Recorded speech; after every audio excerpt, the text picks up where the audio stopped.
ठीक है गाइस, तो मार्वल्स का थीज़र आया हुआ है। एक नॉर्मल थीज़र जो एक मिनट के आजू बाजू या 2 मिनट के आजू बाजू का थीज़र उन लोगों ने दिया हुआ है। और ये मैंने आपको पहले ही जानकारी एक शॉर्ट्स में दे दी थी कि मार्वल्स अपना 11 अप्रैल को थीज़र या ट्रेलर फर्स्ट निकालेगा, क्योंकि द मार्वल्स की तरफ से कोई भी अपडेट नहीं सामने आ रही थी।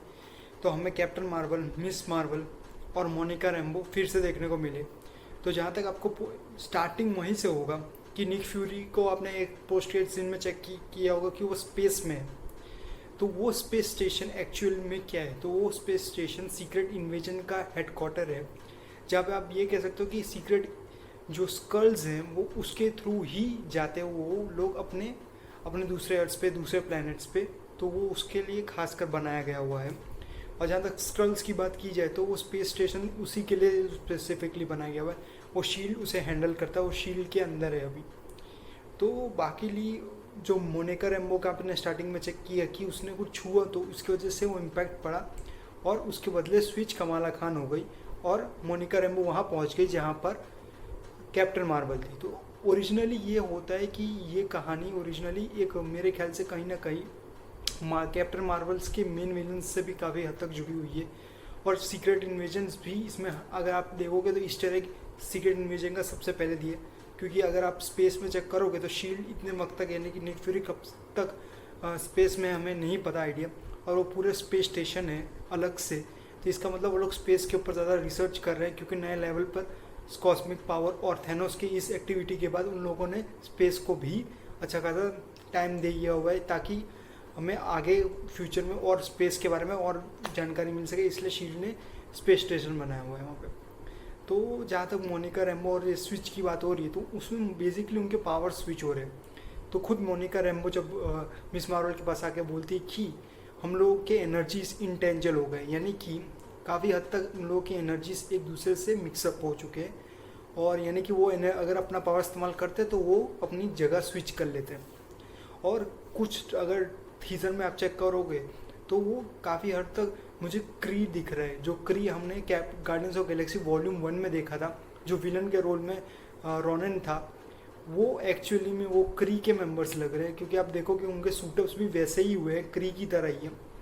और कैप्टन मार्वल के विलन्स में भी रोनन एज ए विलन दिखाया गया हो। तो अभी रोनन तो रहा नहीं उसमें, मेन और 616 में दिख रहा नहीं है वो। तो एक्चुअल में तो अब हम बात करें तो बाकी उसके अगर उसके हथियार के बारे में भी उसमें एक हिंट दिया गया हुआ है।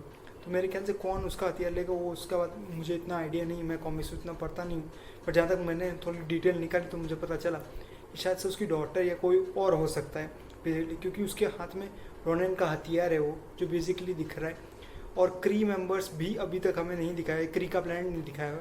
तो काफ़ी तक हमें क्री के प्लैनेट्स के बारे में और जानकारी मिलेगी। और कैप्टन मार्वल्स की जो एनर्जी स्विच है तो काफ़ी हद तक मुझे ये लग रहा है कि वो कमाला खान के उस बैंगल के ऊपर मोस्टली नहीं हो रहे होंगे, क्योंकि उसमें उससे ही कॉस्मिक पावर्स अब सबसे ज़्यादा निकल रही थी।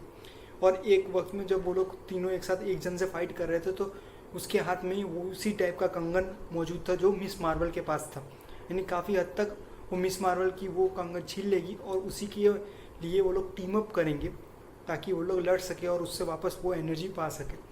और जहाँ तक इस आइडिया लग रहा है तो काफ़ी कॉमिक एक्यूरेट बनाने की कोशिश की उन लोगों ने, क्योंकि अगर आप चेक करोगे तो कैप्टन मार्वल का भी खुद का एक सूटअप जो है वो काफ़ी सूट कर रहा है, उनके कॉमिक एक्यूरेट था। और मोनिका रैम्बो का भी काफ़ी कॉमिक एक्यूरेट उन लोगों ने बनाया था।